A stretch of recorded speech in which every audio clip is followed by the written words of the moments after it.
Hello, welcome. I'm Sunday, and this is my journey to find romance books that are actually good. Starting off not very strong, we have Lights Out by Navessa Allen. I'm not the kind of person who needs every book I read to be revolutionary, but this was my first foray into dark romance, and I came out of it resoundingly unimpressed. We start off by meeting Allie, a trauma nurse who I think might live in Gotham based on the kinds of things that she deals with on a daily basis. There's a line that says she sees the same amount of daily trauma a soldier might face on the front line. Is being a trauma nurse always that bad? I know it's obviously not easy, but the way it's described through the book, you'd think this hospital is on the other side of Crime Alley. And if you can't tell already, there's going to be a lot of Batman references through this video. Anyway, after a long night's work, she likes to relax by going home and watching thirst traps of masked men on TikTok. She doesn't appear to have any other hobbies, which I can't be too hard on her for because I know several people in real life where their only hobby is watching TikTok. She takes a screenshot of one account she really likes and sends it to her booty call, Tyler, because she's feeling a little rowdy. We cut to Tyler, who is very much not into it, and he shows the text to his roommate Josh, who immediately breaks into a cold sweat because he's looking at a picture of himself, in a mask, obviously. Josh plays it cool, but is now really interested in Allie because they have a similar kink, and Tyler just broke it off with her, so bro code is only loosely enforceable. We also learn some important stuff about Josh here. He's the son of a serial killer, which, quote, makes him ignore boundaries, and he's also one of the top hackers in the world. And he's also super hot and ripped and tattooed and whatever other trait every single one of these main male characters have. He decides to try to look for Allie's account and finds her making some really cringy comments on his videos. Like, I try not to describe things as cringe, but guys, she says, boom, go my ovaries in 2025. I'm having war flashbacks. Regardless, Josh thinks this is super hot and decides to test if Allie is actually into the idea of a masked man breaking into her home. So for this test, Josh breaks into Allie's house while she's at work. He causes a street-wide blackout to get in without being spotted, and I'm not a hacking expert, but does this feel more in line with an electrician than a hacker to anyone else? Whatever. He films some videos in her bedroom and pets her cat Fred, then dips. And before you get too concerned, don't worry, he tells himself how much he needs therapy while he does this, so you know he's actually a good guy. We return to Allie, who rushes to the break room to go watch the masked man's newest thirst trap, and there's no mention of her wearing headphones, by the way. I can't even handle people watching normal videos without headphones on in public, but she has a thirst trap on full blast. Someone, please put this girl down. But she notices something in the video. The comforter in the background looks just like the one she has. What a crazy coincidence, right? And she makes sure to comment that she has the same one and is so smug about it because all of the other girls in the comments are going to be so jealous. She goes home later and spots something on her bed. Something that wasn't there before. She doesn't look at it before she whips out a gun and starts checking her house for intruders. This isn't the worst idea ever, but if it were me, I'd be grabbing my cat and walking right back out the front door. She talks about how she's not going to be a victim, but walking around your house with a gun when you're already at a disadvantage because you don't know where the intruder is a great way to become a victim. But don't worry, she's taken self-defense classes and is the only girl in them, so you know she's tougher than other women. Allie finishes checking the house and decides to just stick a chair under her bedroom door and go to bed. She couldn't find any evidence of forced entry, and her only confirmation that no one was there was her clearing the house by herself. I'm a firm believer that there should be more stupid female protagonists, but not like this. Anyway, after barricading herself in her bedroom, she sees that the item on her bed is actually familiar. It's the same mask as her favorite thirst trap TikToker. Cut to Josh, who's been watching Allie through a secret camera he installed in her bedroom, and he's like, damn, I guess she's not as into this as I thought. Who'd have thought a woman who lives alone would have freaked out knowing that someone broke into her home? What a boner killer. But wait, Josh's TikTok account gets a message from Allie asking if he was the one who left the mask there. He dances around the question because he thinks saying no is gaslighting, and that's one of the areas where he draws the line, I guess. She eventually starts to suggest that she's into it, so he sends her a video of him jacking off in her room. He had his pants still on, but yeah, this is super appealing to Allie because she blasts her clothes off and starts getting crazy with a vibrator, at which point Josh turns off the camera because we can't have the readers thinking that he's a creep. Allie has no post-nut clarity, despite Josh sending her a message with her full legal first name, which is Alyssa. She just describes it as intrusive, but not in a bad way. What the fuck does that mean, Allie? She checks her house with her gun one more time before barricading herself in the room again to sleep, and I think also drinking like a full bottle of wine. So once again, you are alone in your house and you are not 100% positive that there is not an intruder inside, and you downed an entire bottle of wine and stuck a chair under the door and were like, I'm good. So the next day, she decides to get some cameras and an alarm, which is a step in the right direction, but don't start applauding her yet, folks. She remembers that Tyler's roommate is a hacker and wonders if she should go to him to see if she can find out who the masked man is, but decides to just Google hacking first. Josh is watching Allie through her laptop camera because of course he is. We get some internal dialogue here about how Josh is scared of becoming his father, but not in any sort of meaningful way. Like, he mentions how the McDonald triad, which if you don't know are 3 traits: arson, animal cruelty, and bedwetting, that are commonly connected to various homicide offenders. Those don't apply to him because he had an iron bladder as a child. And then he tells himself that he's better than his dad, and then remembers that he's actively stalking a woman. Then the thought is made even more ironic through this scene, because when she goes to cover her camera, he texts her like, no, don't, then thinks she looks cute when she gets mad, fantasizes about overpowering her if she tried to fight him, and takes her not calling the police as consent to continue. Sorry, Josh. Tell us again about how you're not like your serial killer father. So Allie covers the camera anyway and calls Tyler to ask about his roommate. Josh starts panicking, so he puts her audio onto his tablet and connects it via Bluetooth to his car. Does he know that everyone on the street can hear what you have on Bluetooth? I'm just imagining him stopped at an intersection and someone hearing the sounds of a woman on the phone just blasting through his speakers.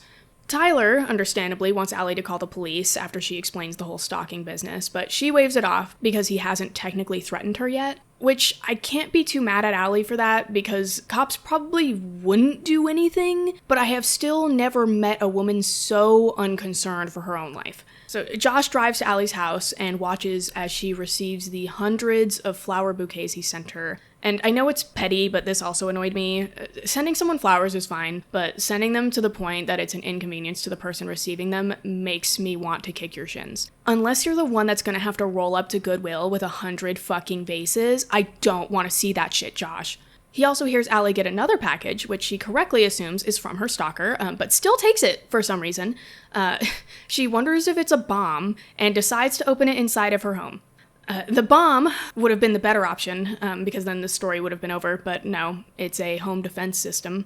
Allie messages Josh and is like, why would you send me these? It's just going to make your life harder. Allie, accepting cameras and an alarm sent to you by your stalker, who you know can hack your devices, is not making his life harder. I want to shake this woman by the shoulders.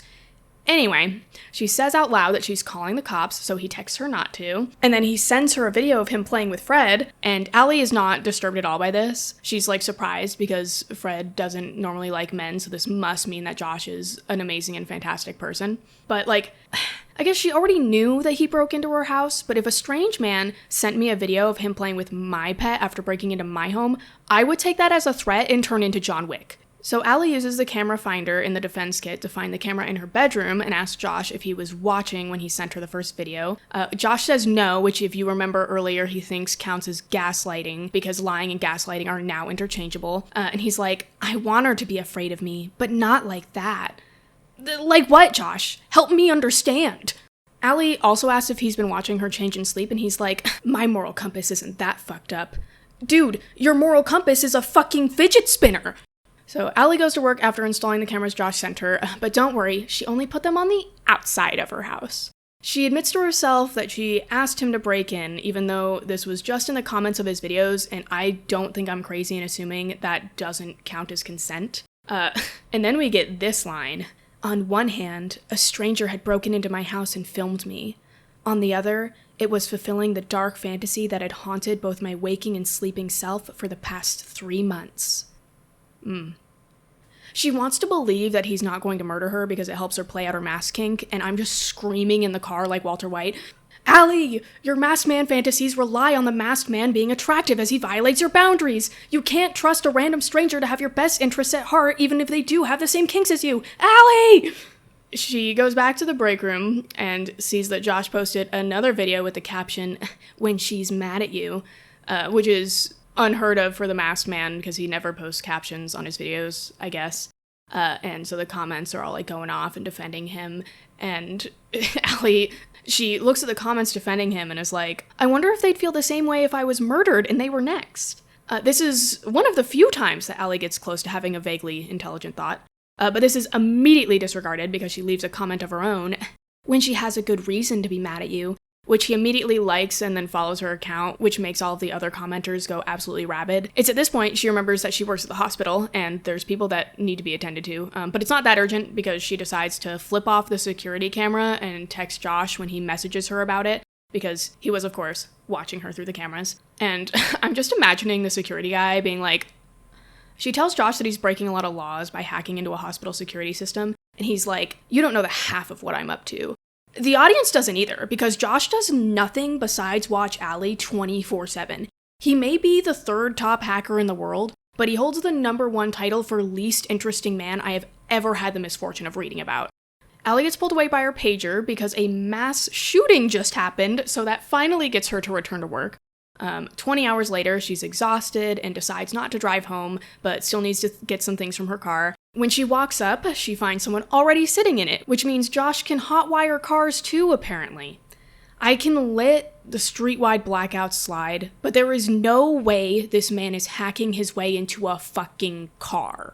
Allie decides to go up anyway, and he uses his phone to type out that he'll give her a ride home. She says no, and they go back and forth a bit before he shows her a gun and a knife in the passenger seat, and he tells her that she can use them against him, which is enough for her apparently, because after a little bit more deliberating, she gets in the car. She does admit she's more interested in her kink than safety at this point, which, like, at least she's saying it, I guess. And then there's this one. Oh, guys. I didn't want him morally gray.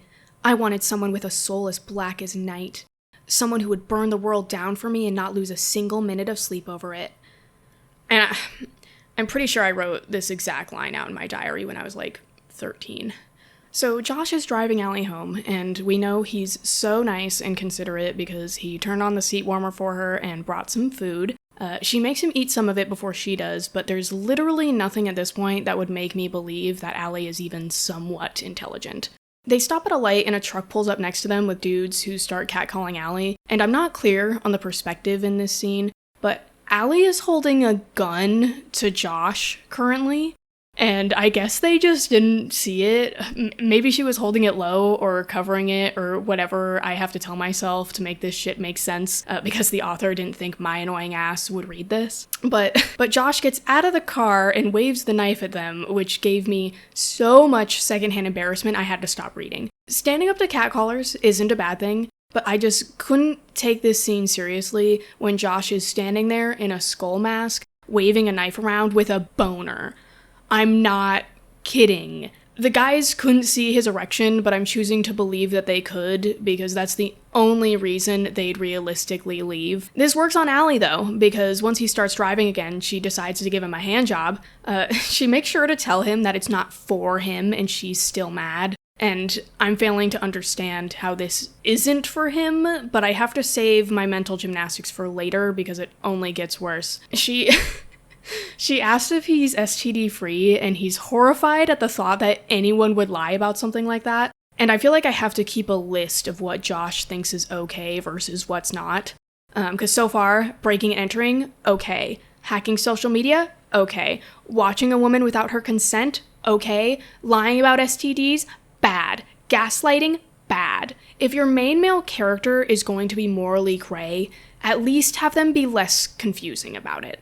But Allie decides to go for it and starts sucking him off. And the next part is kind of funny though, because as Josh finishes, Allie fucking stabs him through the hand because she isn't paying attention to how she's holding the knife. They did switch too, like he gave her the knife back and she held that to him instead of the gun for some reason that I didn't care enough to really remember.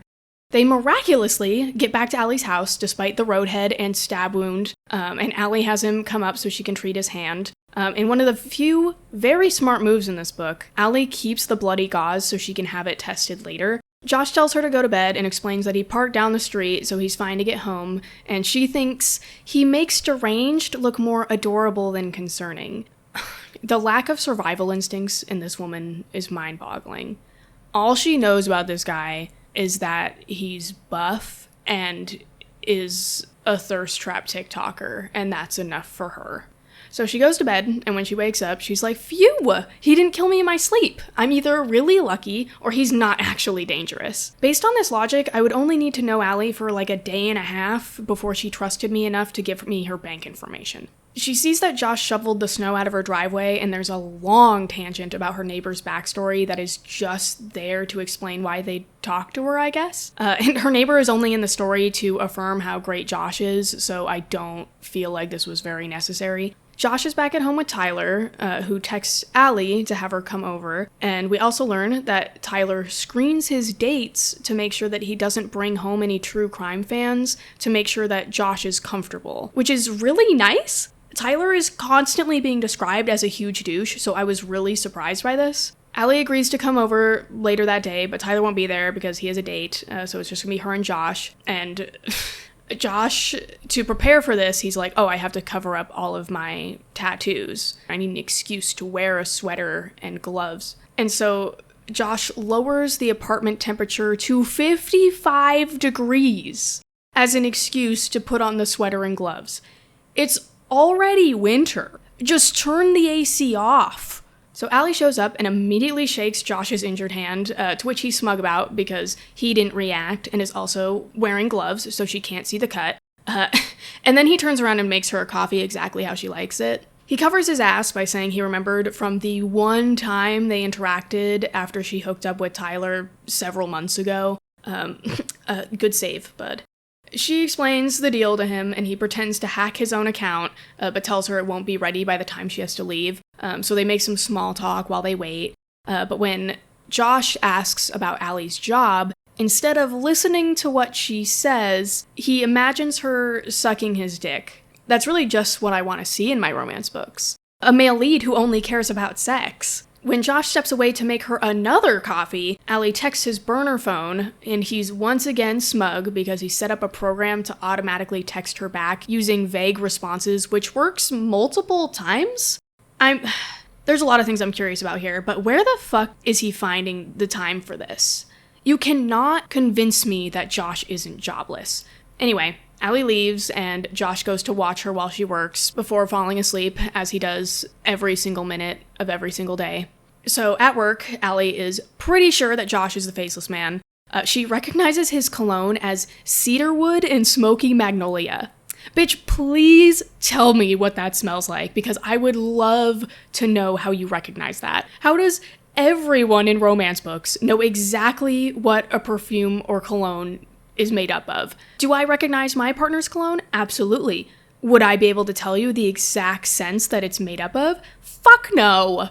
This chapter also contains the highest number of awful quotes, so let's go over a few. The faceless man stalked. Josh prowled.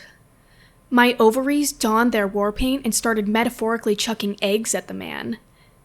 He knew what he wanted, and what he wanted would get him excommunicated from most religions. These masked thirst trappers had no idea how feral they made people. This book is so full of quotes like these that I couldn't even remotely write them all down and put them in this video, but I feel like that gives you the best taste of what I have been working with here.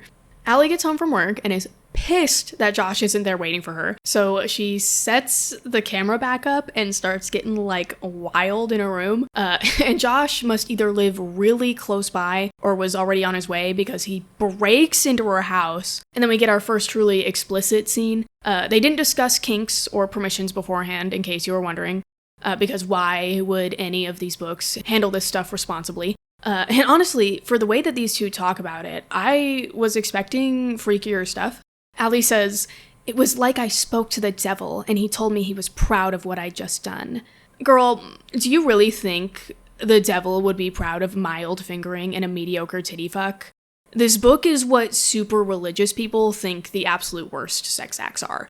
Josh is making breakfast after and gives Fred bacon, in which I'm once again screaming, "Josh, don't! Bacon is very fatty and could give Fred pancreatitis! Josh!" But while he's doing this, Allie slips a tracking device in his bag. I'm sure you're thinking, wow, finally, Allie managed to get the drop on him. No, she didn't. He had her fucking bedroom camera set up on his phone and saw her do it. That's right, he's watching her from a room away. And it keeps getting worse, too, because when he leaves, Allie's like, "Haha, I grabbed some hairs from your sweater when I was sewing up your hand." And he's like, "Good thing I wore Tyler's sweater just in case she tried that." It's all really interesting, because if this book was approached in a different way, these characters would be pretty smart, but everything else surrounding these moments just sells me on the fact that they're both morons. Allie brings the blood and hair to her hospital's lab and tells her friend working there that it's related to a guy she likes, as if that makes this any less illegal.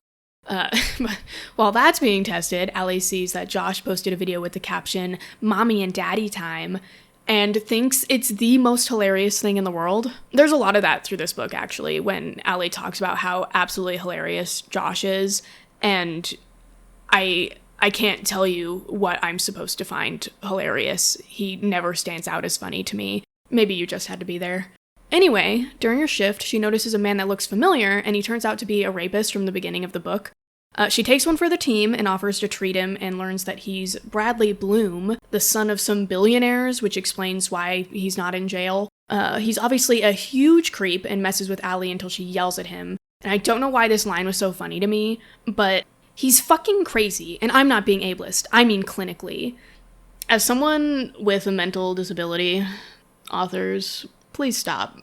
She also helps with a car accident victim and is reminded of her mom's death, which understandably makes her upset.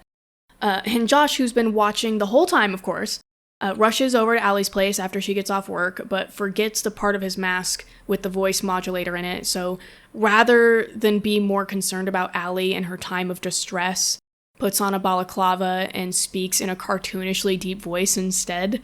Allie cries to Josh and explains in extreme detail how the car accident that killed her mom happened 10 years ago. And he makes sure to keep maintaining his stupid Batman voice while he comforts her, and I can't stop wishing that I was in Allie's place so I could have stabbed Josh. Allie talks about wanting to kill Brad, which is something I'm fully on board for, but instead they both get turned on by this conversation.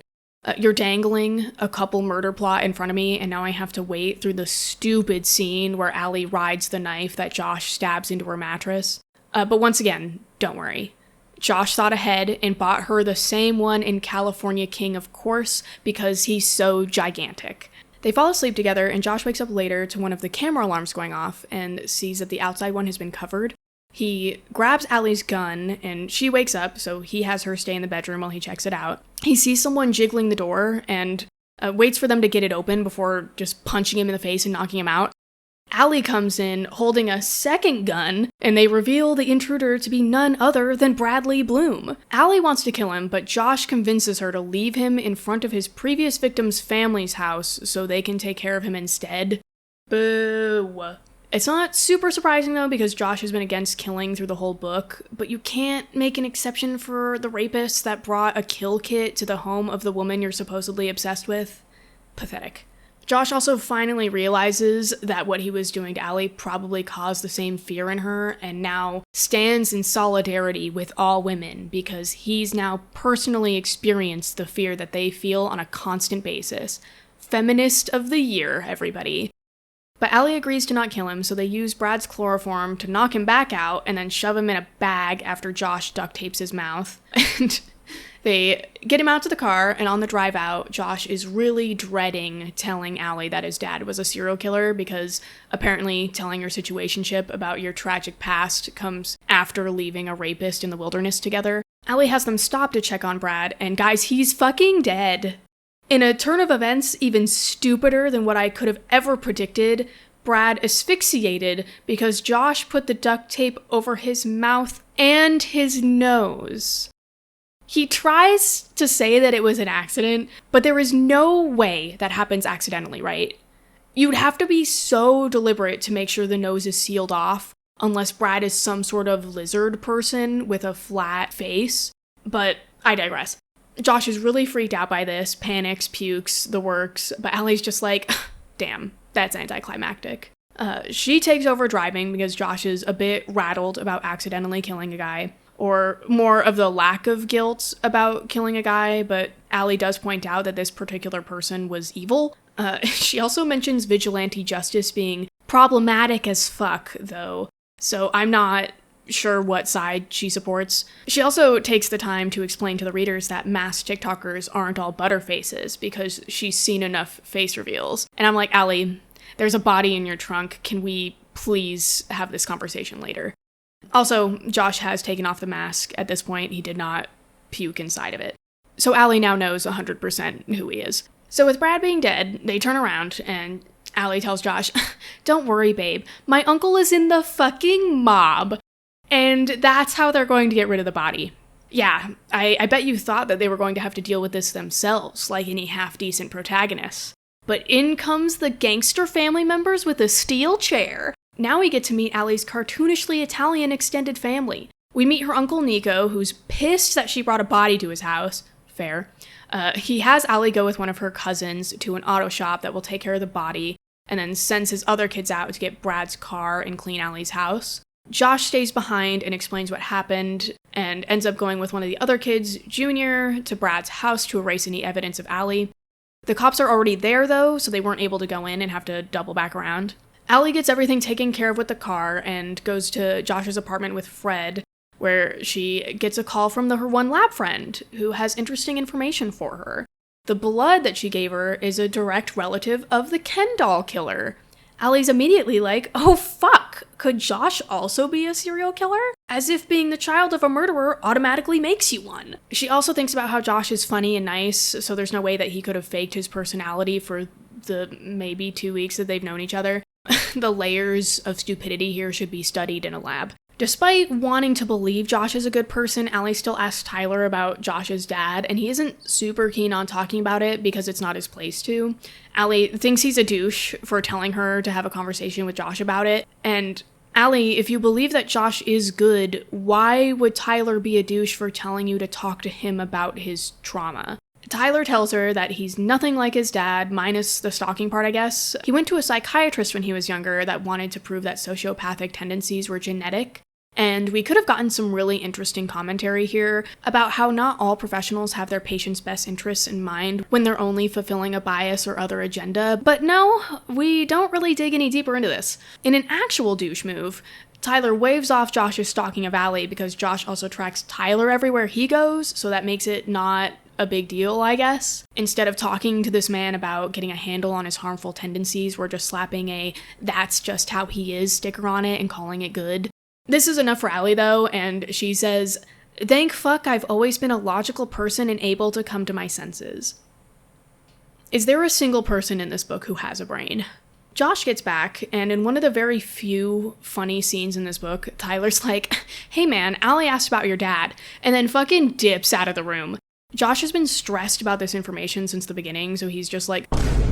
Allie recovers it, though, and tells him that she doesn't think he's a bad person because his dad was a serial killer, and how she's met a lot of dangerous people, so she knows that he's not. Allie actually makes a lot of comments like this through the book. There's one point in this chapter where she's like, "I've been around more dangerous people than any true crime writer has," as if it's a fucking contest.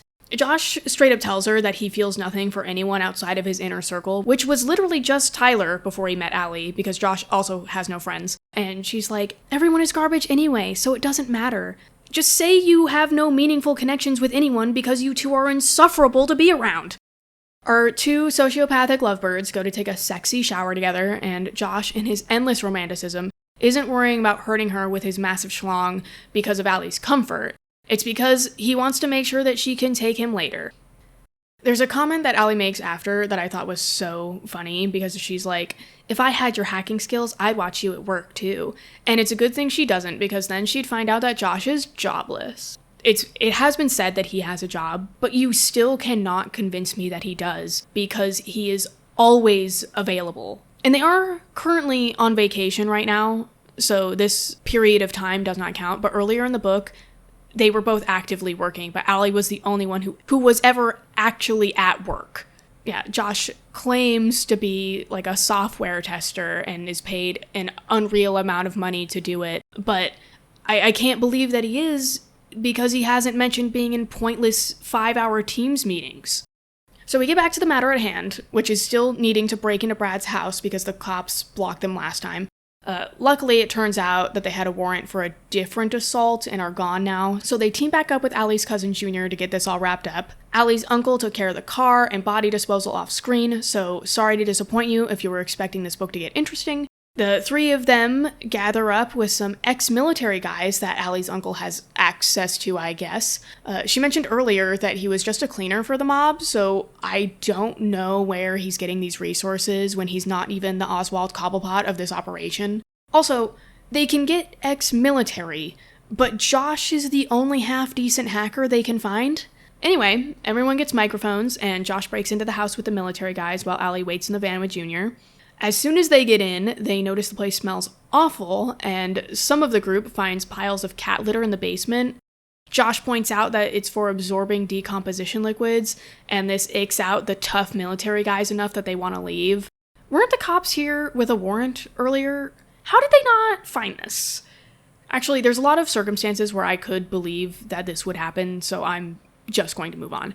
Josh stays behind, and Junior wants to leave him, so Allie kicks him in the dick and jumps out of the van, so they leave both of them behind. Then Josh just tells Allie to wait outside in the snow for him to finish up anyway. Josh gets to Brad's computer just as Allie sees a car pull into the driveway, so he's frantically trying to erase all evidence of Allie while Brad's parents are trying to get into the office. He manages to get rid of everything and make copies of Brad's crimes in the maybe 15-20 seconds it takes for his parents to get past the door.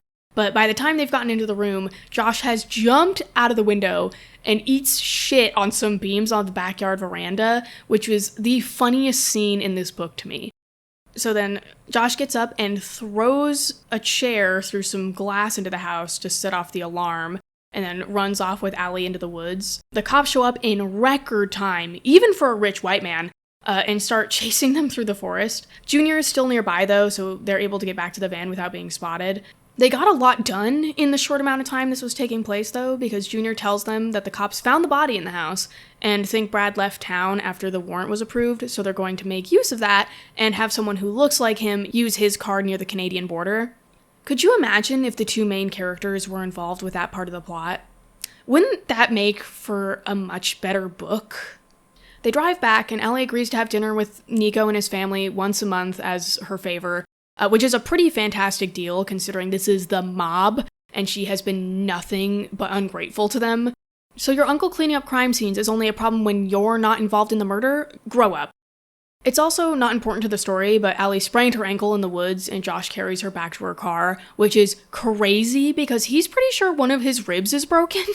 Allie should be carrying him to the car, or at the very least being like, no, it's okay, I don't want you to make your multiple injuries worse. She only considers it when he puts her down and she watches him limp to the other side of the car. Like, do you two care about each other's well-being at all, like even remotely? Back to the plot. They finally get some sleep after a long, rough day and an obscene amount of coffee consumption, and then Allie wakes up to her room shrouded in red light. You can't make red LEDs seem sexy to me. I can't imagine them without thinking of the countless videos of skinny boys flailing a belt around and biting their lip. Like, I'm nauseous just thinking about it. Anyway, they have more sex that's described as something so far from religion the devil would shit his jorts or something, but it's some minor ass play. They admit they're falling for each other after Allie knowing Josh's identity for maybe a few days at this point. We jump to 3 weeks later and they're having dinner at Nico's and are told they're pretty much in the clear because their plan with the Canadian border worked. They'll likely never have to worry about it again because everyone knows the best stories are the ones where the protagonist didn't have to participate in any of the problem solving. Allie and Josh threaten them at different points in the night despite their help, and I can't figure out for the life of me why they're so antagonistic. Yes, they're criminals, but so are you! Josh tells Nico that he recorded their conversation and sent it to a cloud server, so he has blackmail if they ever try to turn on him. And I'm like, that is a fantastic way to get killed by the mob, bud. But this works, I guess, and they leave. Josh admits that he loves Allie in the car, and she's like, "You've been saying it in your sleep for a week." I'm not surprised, because both of these people are obsessive weirdos, but can we please make it longer than a month before we start dropping the hard L? You're both 26, slow it the fuck down. In the epilogue, Allie says, "I would become the internet's most hated woman for the second time in a year." I think she is vastly overestimating how popular Josh's account is and vastly underestimating how much everyone hates J.K. Rowling. She's running from Josh in the woods. They're apparently playing sexy tag where he has to chase her down and have sex with her to win. Alright. He manages to do both, so Josh wins, and he pulls out a ring after, and when I say after, I mean like right after. Don't ask where he was hiding it. Allie obviously says yes, so now they're engaged despite being together for less than a year. They go back to their Airbnb to find it covered in toilet paper because their new kitten and Fred also came along. This sparks a conversation about children in which they immediately disagree on how many to have, and that's how the book ends. Just what I love to see to wrap up my romance novels. A couple getting engaged way too soon, then disagreeing about one of the most important decisions you can make in your entire life. So I think I made my thoughts about this book pretty clear already, but let's get into the nitty-gritty of it. So, what did I like about this book? Fred, I guess that's the cat, once again, in case you forgot. He didn't do anything wrong. I can't really think about much else because a lot of the parts of this book that could have been good were mishandled in a way that made them not good.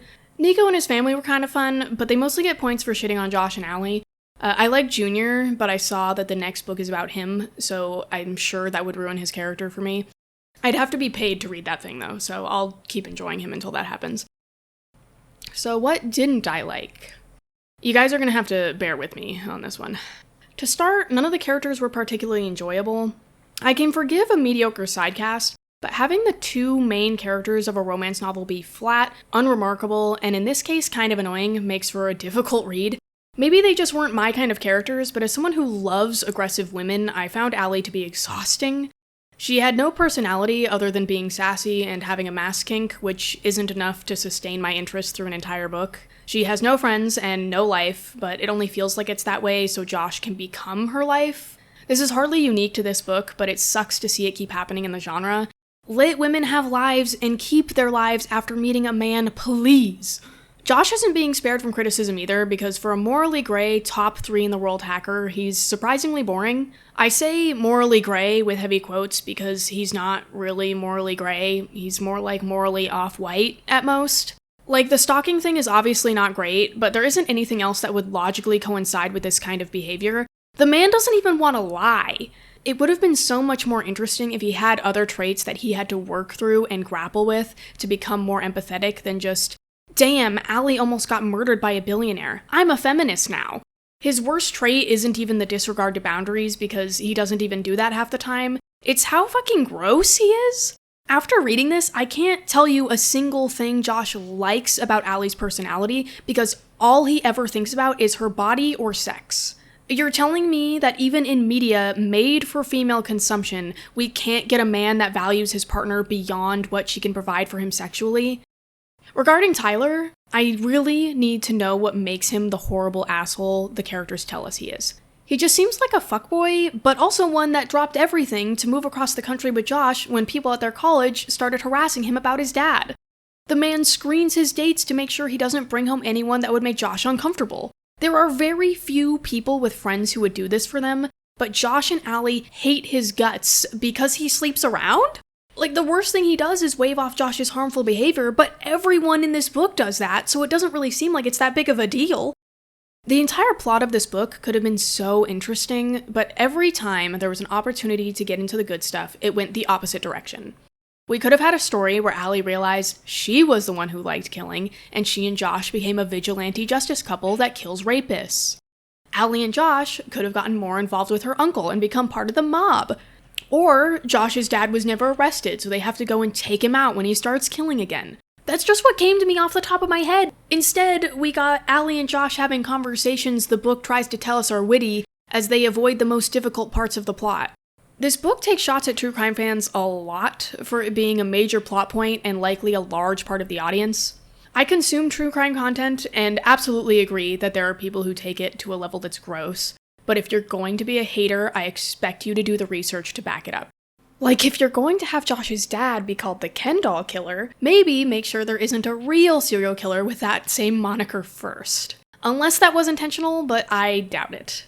Josh also repeatedly tells himself he's not like his dad because he's only stalking Allie and doesn't want to hurt her, but if he's knowledgeable about homicidal tendencies, he should know that most killers started off by giving themselves small permissions like that.